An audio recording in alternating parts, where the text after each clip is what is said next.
Viewer discretion advised.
Mic check. If you guys can hear me in the chat and not Mysterio, if you could give me either a thumbs up or anything to let me know, that would be great.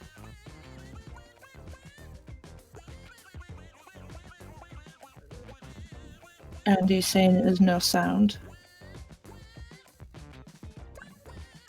Oh, Horrible Numbers has said, yep, they can hear me. Awesome.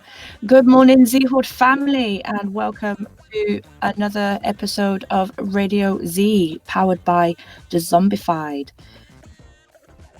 And I'm going to say good morning and welcome to Horror by Numbers, Jelly Duck 100, and Evil Shaw. Andy, thank you all for joining us this morning. I hope you've all got your coffees ready, you got your feet up, and you're ready to listen to a great show that me and Steve have put together for you today. And speaking of which, I'm going to bring in my partner in crime, Steve Stockton, aka Signing Past Midnight. Coming in here, Steve. Who the hell is Steve Stockton? I don't know. It sounded good. Now that somebody put that in the chat one time. Good morning, everybody. How are you doing? Yeah, it's like, obviously it says 13 past midnight when I'm in the chat or in my little avatar there. And when I first started doing the live show, somebody came into the chat and they're like, who the hell is Steve Stockton? So I'm going to get a t-shirt with that on it, I think. How are you this morning, Tanya? Good to be here together with you. It's good to be here with all of you, as always, too. But I am frozen. Like, literally to the core.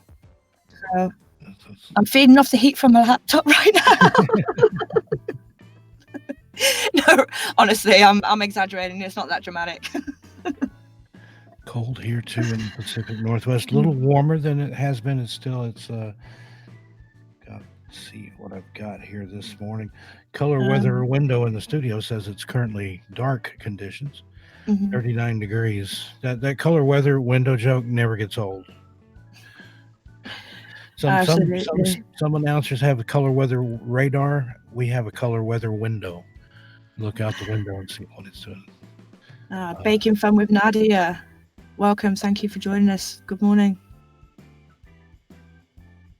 Nadia, welcome aboard. Don't think I've seen you here before. If this is your first time, welcome. If you've been here and I haven't seen you, I apologize, but good to see you here. Yeah, first time I've seen you also, I think. So yeah, welcome. If this is your first Radio Z show, hope you enjoy.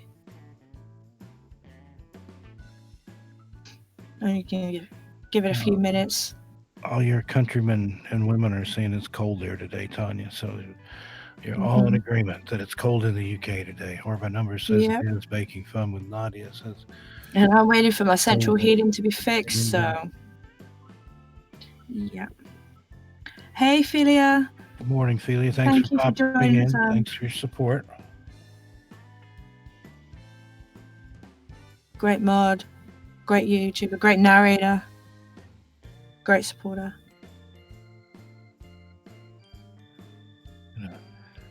Wait just a few more minutes here. Let some more people wander in, just in case people show up fashionably late if that's still a thing to do. And I think it's more than we've got a great show put together for you today. Another one suggested by Tanya that we worked on together. When I've been up since yesterday, and we worked on it overnight. So it's going to be good stuff. Yeah.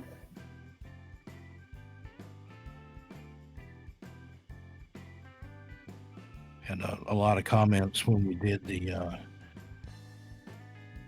cartoon conspiracies, and went a little dark with that one, and got some good feedback on that. So we're going to go a little dark again today, maybe even a little darker than the Rugrats story that we told. So we'll just wait and see, stick around, see what's going to happen. The Horrifying Numbers says, the rest of me is cold, but my buns are toasty warm. Wait, what? I'm warm except for my fingers. Like, my fingers are cold. What's up with that? And Mulder's under a blanket. He's not going anywhere. Yep, same with Oscar 2.0. Just heard my heat pump kick on, so it'll be roasting in here by the time the show's over with. I'm jealous. Well, he's sitting on a heating pad. That's why his buns are warm. Now I'm even more jealous. I have no central heating. HBN, I need your heating pad.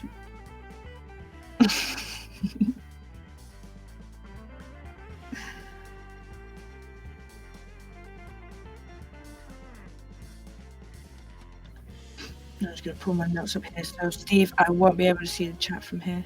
Okay. I'll keep you apprised of the situation. And if you have any questions directed toward Tanya, let me know and I'll relay them to her. Get my notes up here as well.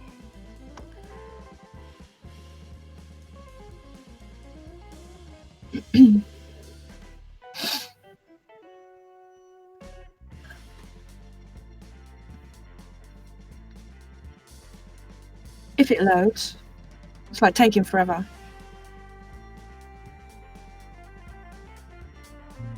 I've lost mine as well. Apparently mine closed out when I was opening everything else up. So Yeah. Pardon the dead air while we pull everything up here. Please stand by. Technical difficulties. Do not adjust your set.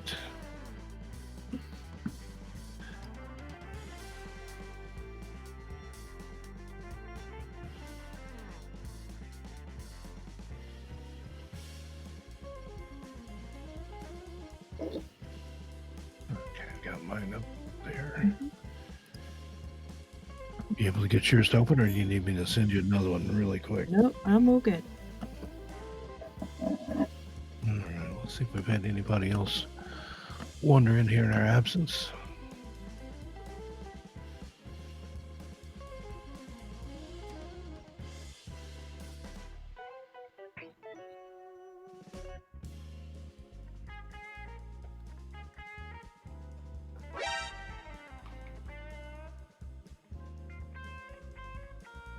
Sounds like somebody may have just come in. That was Nightbot. Okay, it's 15 after the hour. We'll go ahead and get started here, I think.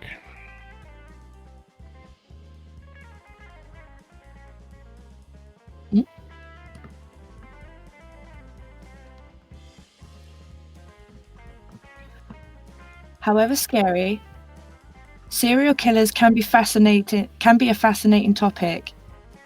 Many of them throughout history have left some sort of calling card or signature because they want the world to recognize them for their work.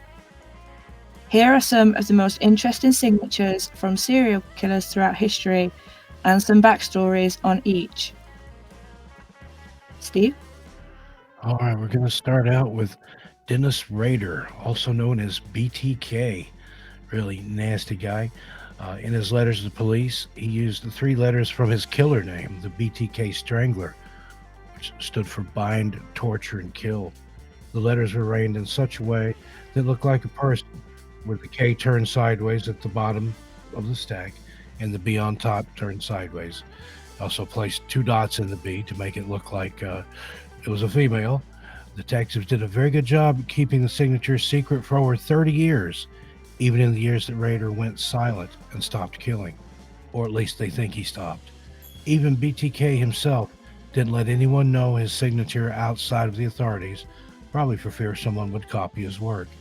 KAK News aired a copy of the signature after Rader had been charged with 10 murders between 1974 and 1991. If you're not familiar with that case, there's a really good documentary. It was a 2006 film. You can find it on YouTube, I believe. It's NBC News Presents, called BTK Confessions. Or, believe it or not, his daughter is currently writing a book about her infamous father, and that's available for pre-order.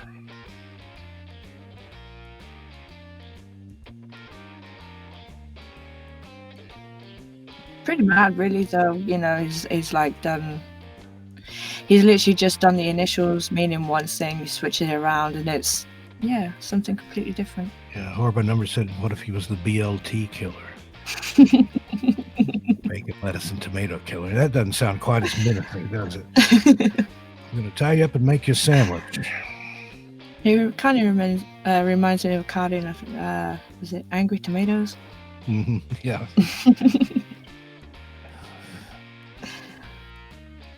Okay, moving along from BTK. What do you have for us, Tanya? Beer Man. Ravindra Kantro decided the best way of leaving his mark was to leave a beer can beside each victim. All the victims were poor, living on the street, and were drug addicts because, according to him, they attracted less attention, but all were either stabbed or clubbed to death. Ironically, he was caught while he was getting some food that was being handed out in Mumbai. He claimed he would beat his victims first, as he loved seeing the blood, then would finish off the job by stabbing them. In the end, he got a life sentence, being originally charged for 7 beer can murders. Why he chose a beer can may forever remain a mystery. That is kind of an unusual calling card. And 7, and he didn't stop at a 6-pack. He had to do one more. I wonder if he was working on a 12-pack or a case before they caught him. No. He's kind of weird. Definitely. And all these are kind of weird, but some of them are a little weirder than others. Told you we were going to go a little dark today, so something to keep you on your toes and thinking about your happy thriller Thursday. Your next door neighbor, the person in the car next to you at the stoplight. Anybody could be a serial killer because they look just like anybody else. But up next on the list, the Texas eyeball killer. And I don't think he killed eyeballs, but in 1991, 3 prostitutes were murdered in Dallas, Texas. It wasn't long before hairs found at one of the crime scenes matched Charles Albright, so he was convicted and sentenced to life in prison. But he was only charged with that murder, but suspected of the other 2. This guy's signature was pretty gruesome, as he took the victim's eyes as a souvenir. He insists to this day that he's innocent. However, the drawings of eyeballs on the walls in his cell might seem to suggest otherwise. If you'd like more information on this one, he's not as famous or infamous as the others. Haven't heard a lot about him, but there is a really good documentary. It was on Netflix at one time. It may be here on YouTube. It's called, fittingly enough, The Texas Eyeball Killer. That's Charles Albright. Yeah, that's pretty grim. And well, like we said, it's like every single one of these are weird, but yeah, there's some that are some are weirder than others. Yeah, definitely. Yeah. Who have you got next for us? Next, we have the Boston Strangler. This one is about a serial killer who murdered 13 women, mostly elderly, but was never officially found or convicted. Albert DeSalvo was the man they had in prison who confessed to all the murders, but they were never able to prove that he was the killer. After serving some time for breaking and entering, DeSalvo attacked and molested a woman, but didn't kill her. She identified him and he went to prison. As for the murders, each one was found strangled with their own underwear, stockings, or scarves. One had a cord around her neck in her bathroom, but all but all of the things used to strangle the women were tied in a bow around their necks. The true story was updated into a movie in 1968 titled The Boston Strangler. Yeah, that's another strange one there, and it's true. They technically never caught the Boston Strangler, even though he confessed. There was theories that surfaced afterwards that claimed the police coerced him into doing that, just so they could close the case out and maybe silently continue to work on it, although there was never any other convictions or anybody even suspected, as far as I know. But yeah, the tying it with a bow, that's a little creepy. To take that extra time to tie a bow and whatever you used for ligature, that's just, yeah, another creepy one on the list. I know, right? Now, falling into that, this one we could probably do a whole show just on this infamous bad guy alone. It's one of my favorite unsolved cases of all times, the Zodiac Killer.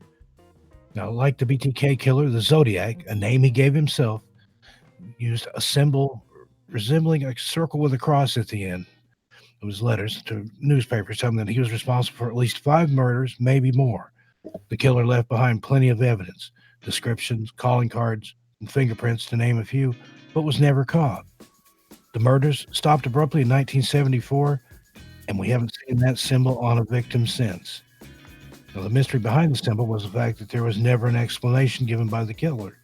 There are plenty of theories, but nothing solid. It could have been something he thought looked like a certain signature, a good signature, or would mean something way, way more important. We'll probably never know. Now, there's a lot of different theories about the Zodiac. There's been several really good suspects that fit all the... If you've ever read any of the books, Robert Graysmith probably wrote the best book, and it's just called Zodiac. Yeah. And he breaks down in the back all the different talents the man would have had to have had. He was an expert marksman. He knew how to tie knots like a sailor. He knew code. They thought he'd been in the military, maybe in the Navy. And it just goes on and on and on. He had knowledge of opera. And just it was amazing, the list that the profiler came up with of the knowledge this man would have had to have. But again, the killings stopped abruptly. Some people think that maybe he tried to kill the wrong person and got killed himself, or that he went to prison for another crime and just never confessed. So conceivably, I mean, he'd be pretty old by now, but he could still be alive in prison somewhere, maybe to be released someday. Who knows? But yeah, love that case, love studying about it, read about their whole websites and groups, chat groups dedicated to just that, trying to solve that case from the clues available. And he sent these long, rambling letters and also coded messages, sort of taunting the police and saying, if you can break this code, it has my name in there. You can come and arrest me. And then he also claimed to have planted bombs in an area that, because of the height of a school bus would set it off, whereas regular automobile wouldn't. I don't know how he figured that out with accounting for large transfer trucks, but those were never found or never went off. So fascinating case. Yeah. Interested in it. Just Andy says maybe he died in a car accident. Anything could have happened to him, but the killings did stop, and there were some copycat killings afterwards. There was another Zodiac in New York, I think in the 90s, but it was proven that he was a different Zodiac and just a kind of a copycat using a similar MO to the San Francisco Zodiac. You never know. He could have found some, drastic or sophisticated way to even commit suicide, so he knew he wouldn't be found. Yeah. Who knows? I don't think we'll ever know. I don't think it'll ever be solved unless they can crack the code with all the some of the new technologies they have coming out. These supercomputers that can run billions of instructions per second. Yeah, might be able to crack it someday, but they'll probably use it for other more important things than cracking the Zodiac's letters. Time will tell, I guess. Lizard Queen, ASMR, thank you for poking your head in and joining us this morning. Hey, Lizard Queen, thank you for joining us. How are you? Good to have you with us today.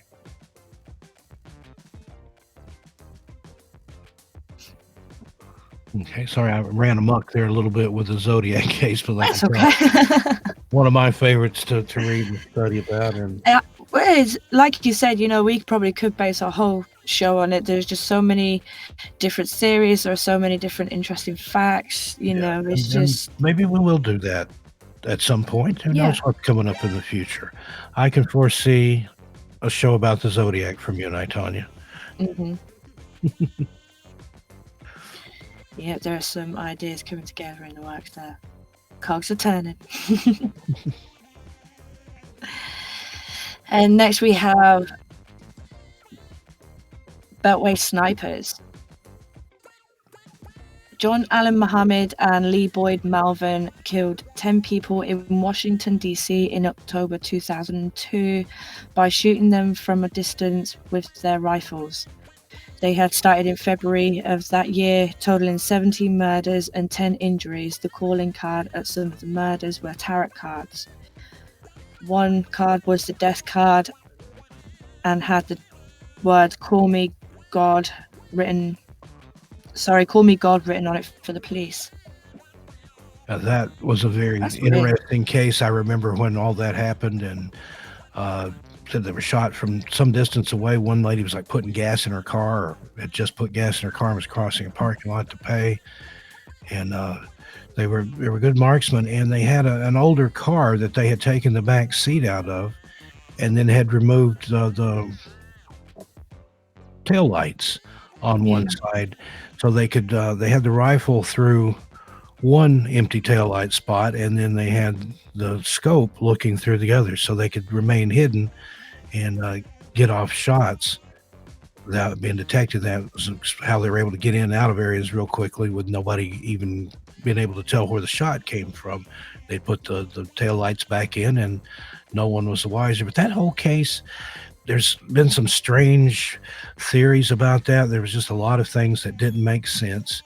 Number one, as to why they were doing it. The one was a lot older than the other. I want to say Lee Boyd was the younger of the two, but I'm not sure.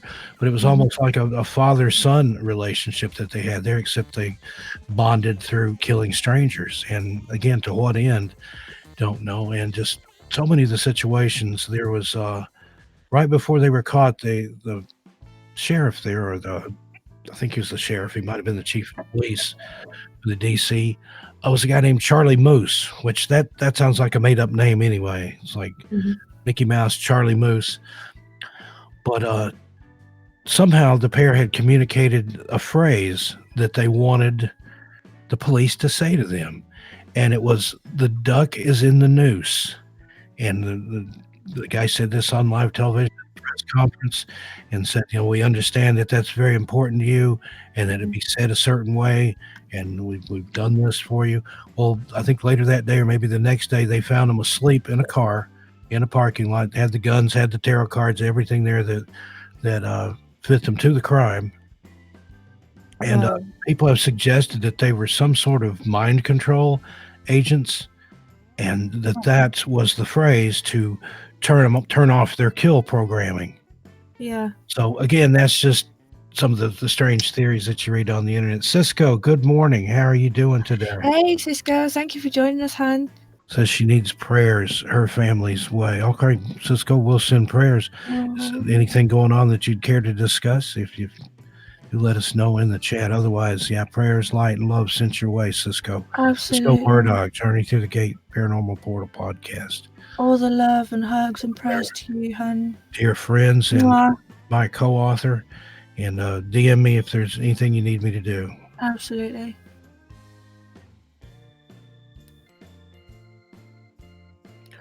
Moving on there from the Beltway snipers, have the smiley face killer. Now this one sounds like a plot to a really bad horror movie. This killer or killers are connected to more than 40 deaths of college-age men all over the country, but it's been made to look like accidental drownings. And using GPS and good investigative work, 2 detectives tracked the flow of the river from the point where each body was found and determined approximately where the bodies were dumped.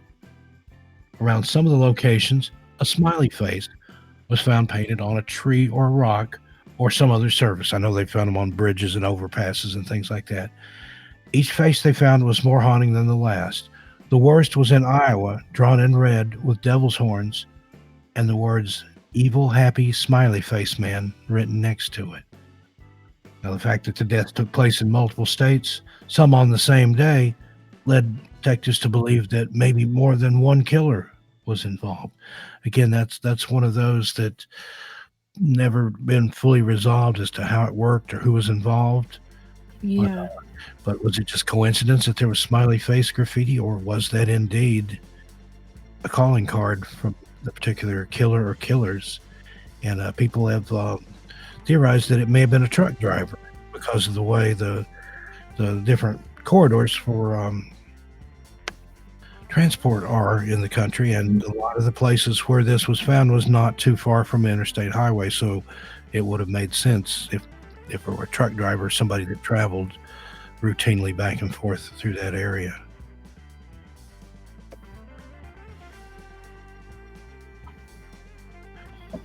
Now, next there, reading that though is enough to give you the heebie-jeebies. Yeah. Well, and coming up next there, we've got a similar one. Don't you tell us about that one? We've got the happy face killer. And, what is the deal with these psycho killers killing the happy face's image? Keith Hunter Jesperson was the original smiley face drawing serial killer, combining BTK's love of using a signature on his letters to the media and the smiley face killer's love of the smiley face. Jesperson killed 8 women over the course of 5 years and ended up turning himself in. Oddly, 2 people confessed to his first murder, and he hated all the attention he got, so he kept on going. The first murder, which according to Jesperson didn't really happen as planned, he took a woman home. Afraid he would go to jail after hitting her, he figured he would just kill her to cover it up. After the other 2 people got the attention for the murder, he drew his fist. I'm sorry. Could you continue for me, Steve? Absolutely. I'm sorry. After the other 2 people got the attention for the murder, he drew his first smiley face on a truck stop. Now, he was a truck driver, and drew that on the bathroom wall along with an anonymous confession to the murder. You can learn more about Jesperson in the documentary Keith Hunter Jesperson, the Happy Face Killer. I think they need some help naming some of these documentaries because they just take the name and the nickname. But that again, and this one was a truck driver, and I think that kind of fits with the theory that although they're different entities, the smiley face killer and the happy face killer, I think there was a similar modus operandi there. And I just want to pause for a moment there. Cisco says that her company is going out of business. They've all lost their jobs, and she's praying for a job for so many, and she gives thanks for that. And it was given the power of the family here, Cisco, all these people here in the chat, we'll all stand together in agreement and believe that you're going to get a job, and a better job than you had before. It's going to come soon. It's on the way for you. And all those other people that are out of work. What a terrible time of year to be out of work. Of course, no time is fun to be out of work, but it's especially bad around the holidays. So we're sending prayers and light and love your way, Cisco. You open yourself up to receive it, and you're going to get a better job than you had before. We'll believe in that for you.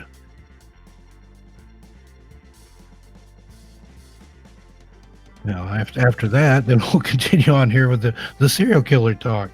Next on our list, we have the Night Stalker. In just 2 years, Richard Ramirez killed over a dozen people and raped and tortured more than 25 others. One of his calling cards was his method of killing. If his intended victim were a couple, he would kill the husband first and then viciously assault and stab the wife to death. One of his victims had their eyes gouged out. What a great guy. Eventually, thanks to ruthless media and police pressure, Ramirez moved to San Francisco, where he started up his murder spree, losing his Valley Intruder name and gaining the more famous Night Stalker moniker. One of his signatures, thanks to the love of satanic rituals, was to draw a pentagram at some of the crime scenes with the victim's lipstick. On at least 2 occurrences, He drew a red pentagram on the thigh of his victim and on a wall in their house.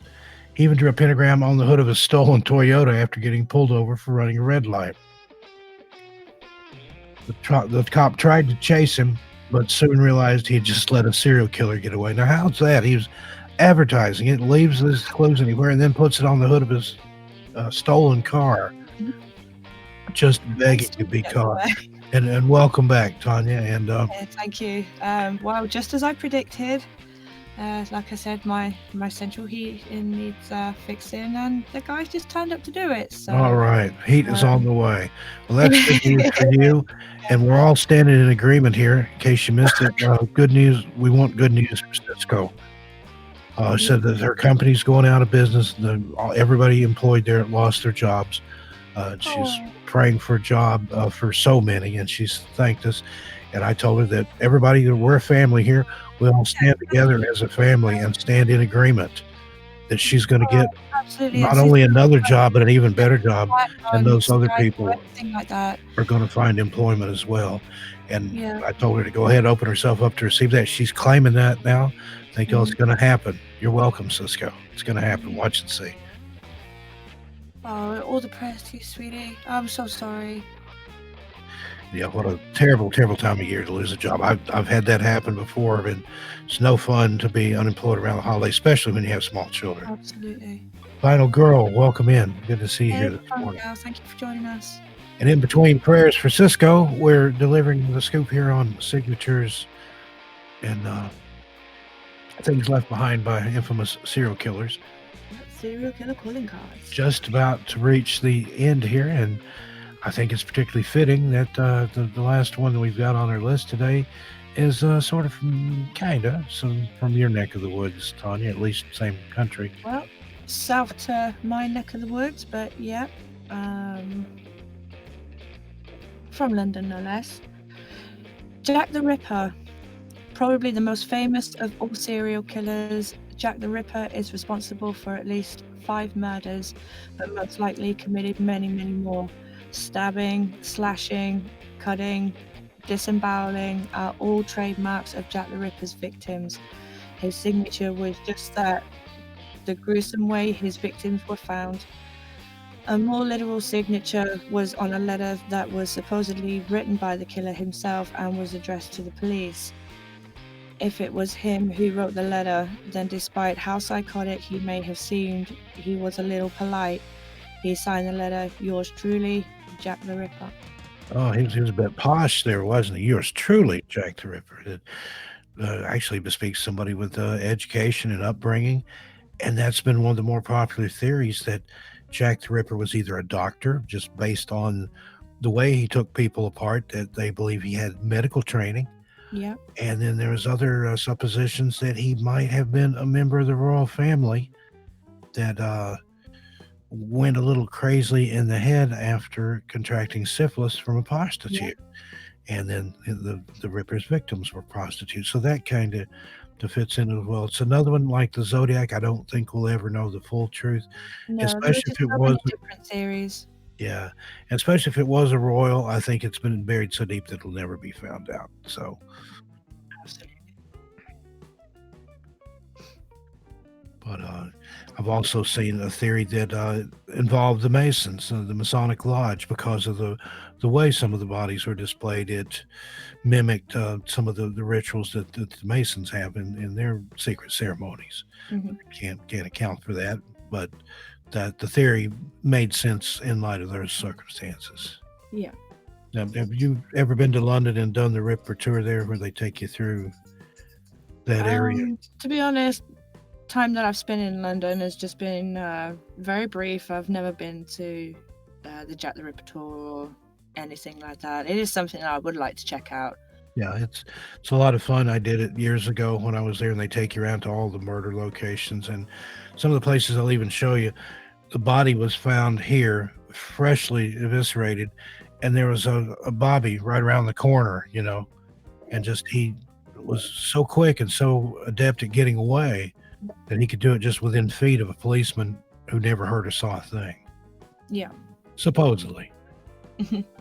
Now, if it was a royal or they would certainly look the other way. Or the other reasoning about him being a doctor was, if a doctor was stopped in the street and, let himself know, let the police know he was a doctor, then that might account for why he had blood on his clothes. I've just come from surgery, I've saved somebody's life.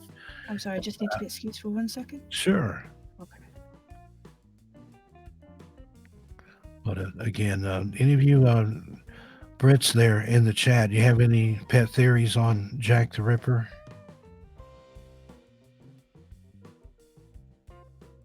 But yeah, if you're ever in London, get a chance, take that tour. It's a walking tour, and they give you way too many details, but it's still very, very fascinating just what all happened in such a short time. And yeah, Evil sure, the detective work was so different in the Victorian era. Yeah, you got to think of a time when there was no DNA, there was no fingerprinting, or if there even was, I don't think there was at that point. Would have been very rudimentary and different now than what we have now. And just leaps and bounds. The advances that they made in DNA matching over the last few years have put a lot of people in prison, even through familial DNA, where they've been able to test a family member and have been able to connect criminals that way, even without their actual DNA, by getting that of a family member and getting a close enough match that they can proceed. Or by number says he's never done the Ripper tour, but he has been to London a few times. And you believe it was a police officer would have had the knowledge on anatomy from various crime scenes. That's a good point. Yeah, that's pretty good. Also, maybe he was the Bobby that was standing around the corner where the victim was found, still bleeding out. Maybe. Fun to theorize about. And it is. There's several cases like that Tanya and I have talked about. In fact, we've got some really good stuff coming up. Another unsolved case that we've considered about was the Black Dahlia murder in Los Angeles. In I can't remember what year that was. It was a case that I've always been 40s. But that one, the signature they believed was the way that the body was laid out. She was literally cut in half, but there was a lot of unusual things about that. The body had been completely drained of any fluids. The hair had been washed and hinted after the victim had died, and a tattoo had been removed. And just there's so many strange things. And again, one of the chief suspects, depending on which book you read, Hodol's book is one of the best, I think. He thinks it was a doctor, and he even names the doctor and names the place, the house, the very house where all this happened. And the doctor's son, I think it was either in on that book or maybe he wrote his own book claiming that he believes his father was the Black Dahlia murderer. Evilvich sure says that she thinks that it's a barber or butcher in regards to the Ripper, kind of a Sweeney Todd type tale there. Yeah. And because you think about that, that's barber. The reason they have those striped poles out there with the red and white, at one time, barbers were licensed to do minor surgery. They could cut your hair, give you a shave. They could take out your tonsils, all this without any kind of anesthetic or anything, of course, and probably no antiseptic either. But the red and white on a barber's pole represents blood and bandages, which kind of sounds like some regular barbers that I've been to in the modern day. I had a guy cut the back of my head one time when he was shaving my neck. But Sweeney Todd, he worshipped a dark and hungry God. If you've never seen that, watch it. And I'm talking about the original Broadway version. Johnny Depp thing's okay. I'm okay with that, but the original musical is so much better.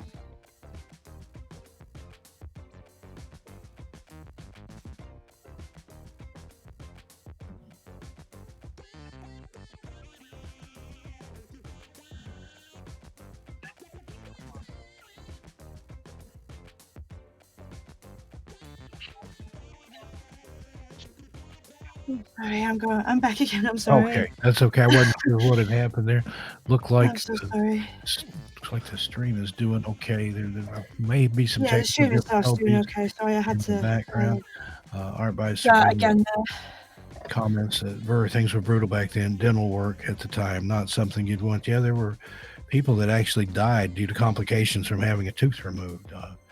Yeah. Read about a ghost haunting one time where it was a boy with a rag tied around his head, and found out it was somebody that had a young boy that had a tooth removed, and not like a dry socket or infected root there where normally they would do a root canal these days, and actually got infected so bad it spread to his brain and killed him. And they would still see the ghost with a swollen jaw and a rag wrapped around the head. Yeah. Brutal. And same within the Civil War. I've seen a lot of the tools that those field surgeons used to amputate mangled limbs and things like that. And yeah, death was most assured if the bullet didn't get you, or whatever you'd been hit by didn't get you, the surgery would. There were more people that died of the surgery and dysentery than there was gunfire in the Civil War. Yeah. That was your two biggest things, was infection and sepsis, or dysentery so bad that you would literally dehydrate and die. Yeah.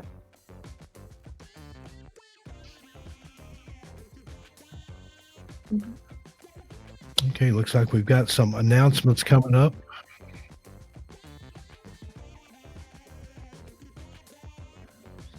Take a look here and see if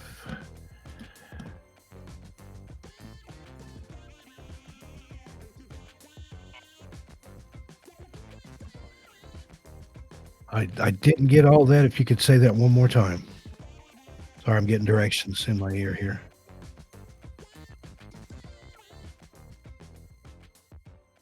Okay. Yeah, okay, I see it there now. I was looking at the screen. Yeah, tomorrow night, Don't Turn Around interview. That's tomorrow night on the main show. So you definitely want to be here for that. Check that out. Yeah, you can see it there in the closed captions. I didn't realize it was putting it up there too. I was looking at farther down at the chat.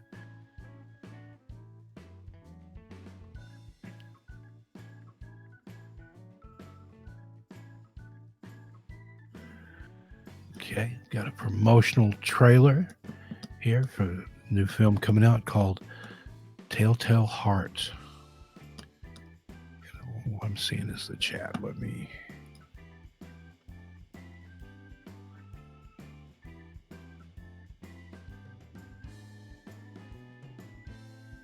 Okay, just give us just a few seconds to get that on the screen.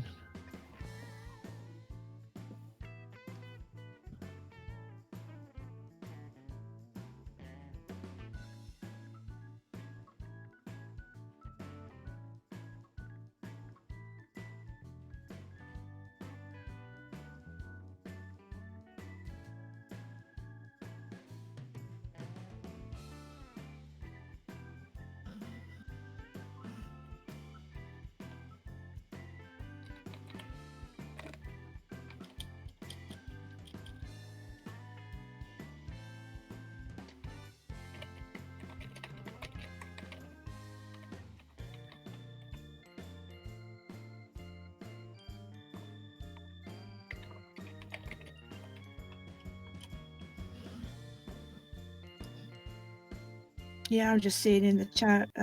Yeah, the Telltale Heart indie. I agree, Andy. You know, it is looking pretty awesome. I can't wait to see it myself. Okay, looks like we've got the trailer queued up there now. We're waiting for it to start. It's the official trailer for the Telltale Heart. Sorry to bother you. The neighbors called in a complaint.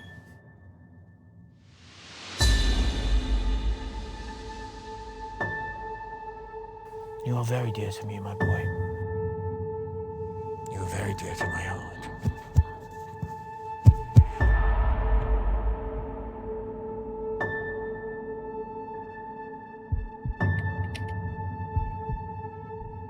We need the whole story. I hate the way he talks. It's like an old movie.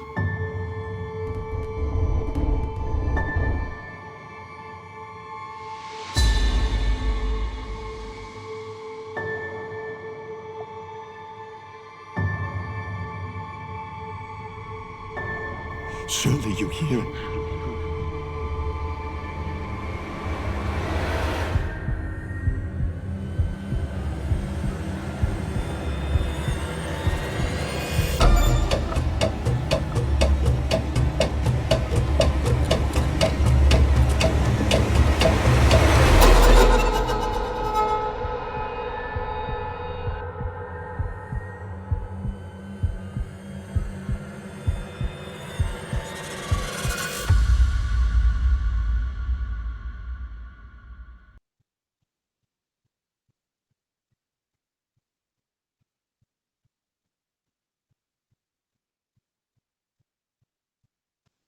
Wow, that looks amazing.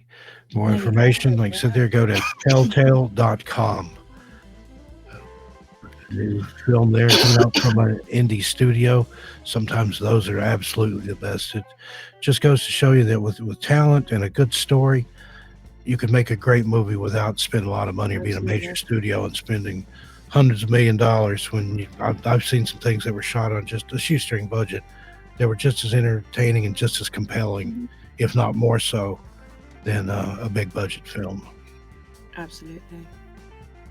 But yeah, definitely, guys, keep your eyes peeled for that one because yeah, it's going to be an awesome film.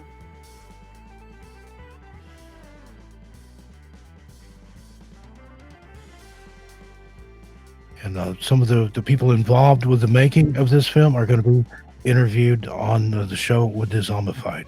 Not sure when that's coming up yet, but stay tuned. Be watching for it.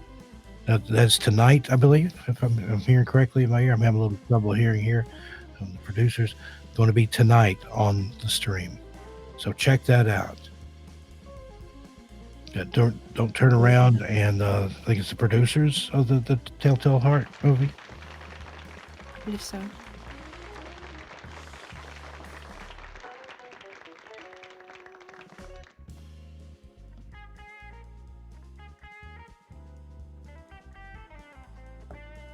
Okay, The horrified numbers. Yeah, you know what? I say do it. You're saying I need to get back to stage acting. I really miss it. I Yeah, say go for it. go for it. See if we've had anybody else pop into the chat here. Well, we've had don't see anybody new, but I hope everybody's enjoyed our little bit of darkness here. Like I said, we got a good response from going dark on the cartoon, so we went a little dark again today with the serial killers and had some strange interruptions there. But everybody, thoughts, prayers, love and light for Cisco Murdoch, aka Journey Through the Gate Paranormal Portal podcast. She and I co-authored a book together. Cisco's a dear friend of mine and Tanya's. We've had her on the show a couple of times, and more things coming up with her. She's going through a rough patch right now. Don't know if she's still in the chat with us, but anybody in the Brick area of New Jersey, if you know of any jobs available, pass the word along to Cisco or let me know and I'll let her know. Anybody in that part of New Jersey, it's near Atlantic City, it's near I'm trying to remember what else is in that area, but know any jobs in that area in New Jersey, let one of us know, and we'll see that Cisco gets the info. There's a company closing down there. Everybody is affected by it. She said there's a lot of elderly ladies that work at this particular company. I probably should to shame them a little bit, but I won't name the name of the company. But it's a craft store, kind of like Michael's. It's not Michael's, but it has a name for the name, and a little bit of investigative work there. You can figure out who I'm talking about. Yeah, to close your stores and lay off your employees during the holidays, not have any kind of severance pay or anything like that for them. It should be against the law, and maybe I'd be calling the labor board if I were in that situation. So I'm kind of hot-headed, a little reactionary sometimes. So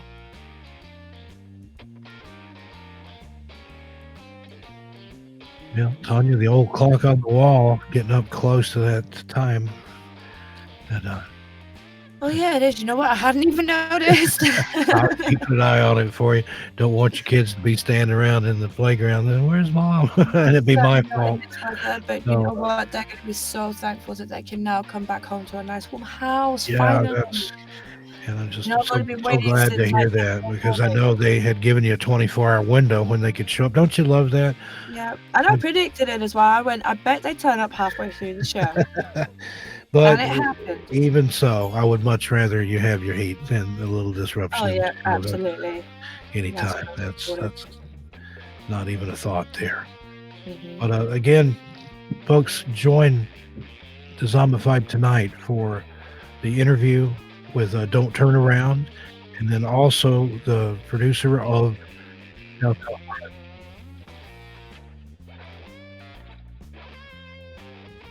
Okay, I got it confused. Tonight is the producer from Telltale Heart. Tomorrow night is Don't Turn Around interview with that person. So definitely want to check that out. Tanya, thank you for joining me as always. Oh, absolutely. Thank Folks you in the for, chat, give it up having for me again. It's been great. my favorite host ever, the other half of Team 13, the Bonnie to my Clyde in our crimes against thanks, darling. whatever we're into there. We're partners in it, and you're welcome, ma'am. But thank you for joining us. Thanks to Dezombified for giving us this platform to come in here and hopefully entertain and talk to you folks and give you something to do on a cold winter's morning. But we're going to slide on out of here. Tanya's got to pick her kids up. I've got an appointment today that I have to be at. But yeah, no, thank you to Dezombified for letting us do the show again, and thank you to everybody in the chat for joining us this morning. Well, my afternoon, but yep. And Steve, always a pleasure. Always, dear. Don't forget to check out the Teespring store.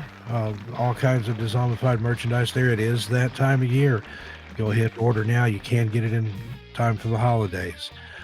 Zombified mugs, t-shirts, hoodies, onesies, you name it, stickers. They got those Yeah Man TV art stickers on there. They're amazing. Those things are really bigger than my hand. Be sure and check I'm sorry that out. by numbers, but yeah, I definitely do. I have to go now, but hopefully we'll be back. And likewise, if you can't buy some merch, donate. Gladly accept donations for the show. Every penny goes into making the show better for you, and for giving us a platform like this and all the other people that host on here, that do things on here, the guests, the audience, the whole thing, or do what you're doing now. Come hang out in the chat, talk with each other, fellowship, enjoy being here. This is a family, and we're all a part of it. So with that, I'm Steve Stockton. I'm out of here. Whatever it is, wherever you are, have a good one. Day, morning, night. Love you all. Gonna play us out with the Z Horde anthem now. Everybody rise and shake your booties around a little bit there. That'll help warm you up. Have a good day, and we'll see you tomorrow.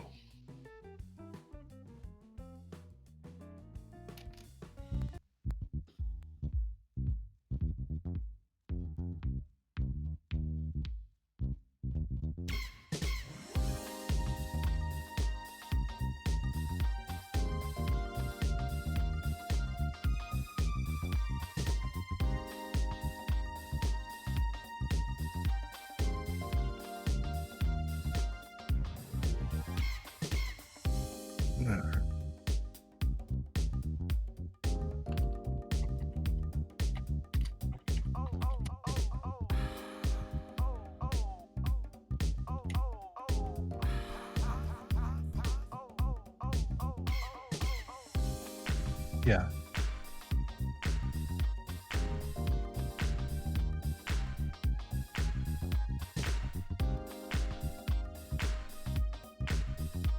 Mm-hmm.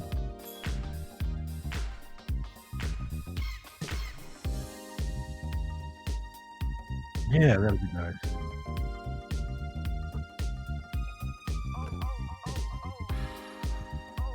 Okay, sounds good. How long?